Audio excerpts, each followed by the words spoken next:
Okay, so quotient rule is very similar to product rule. It's just the equation is slightly different. Quotient rule is when you're dividing two functions. Product is when you're multiplying. So equation for quotient rule is just f prime g minus g prime f over g square. So almost the same as product, just a few slight differences. A minus instead of a plus, and you divide by g square. So for quotient rule, you have to always make f the top. So f equals to x cubed minus 1. And g has to always be the denominator, 3x squared plus 5. Then you're finding f prime and g prime. And then you're subbing it into this equation. So I'll do that right here. F prime is 3x squared. G is 3x squared plus 5 minus g prime is 6x, f is x cubed minus 1, and then you're going to divide that all by g squared. So 3x squared plus 5 squared. Now you never ever have to simplify the denominator. You only have to simplify the numerator in quotient rule. So I'm going to expand that out into the bracket. So that's 9x4 plus 15x squared minus 6x4 plus 6x. And the denominator stays the same, 3x squared plus 5 squared. And then all you have to do is combine like terms. So 9x4 minus 6x4 is just 3x4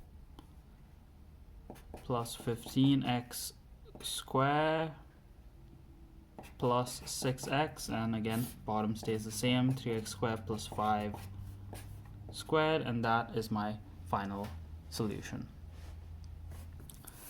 Let's try it with number 2, which is kind of similar but might be slightly different simplification steps because we have a ln there now. So f is equal to ln x, g is equal to x squared minus 1, f prime is 1 over x, and g prime is 2x. I'm going to sub it in my equation, f prime g minus g prime f divided by g squared. So that's what happens with the substitution. Now you cannot have two denominators in the same equation. That's not fully simplified. So what we have to do is we have to make this into a common denominator on the top. So I'm just going to start by multiplying the 1 over x into the bracket. 1 over x times x squared, that's just x. Okay, 1 over x times negative 1 is minus 1 over x, and then minus 2x ln x, denominator still the same, x squared minus 1 squared. Okay, now I'm going to make a common denominator of x for everything on the top. So I have x squared over x, multiply the top and bottom by x here, minus 1 over x, minus 2x squared ln x over x. Again, I multiply the top and bottom here by x, over x squared minus 1 squared. Once you have this common denominator on the top, you can just move it all together with this on the bottom.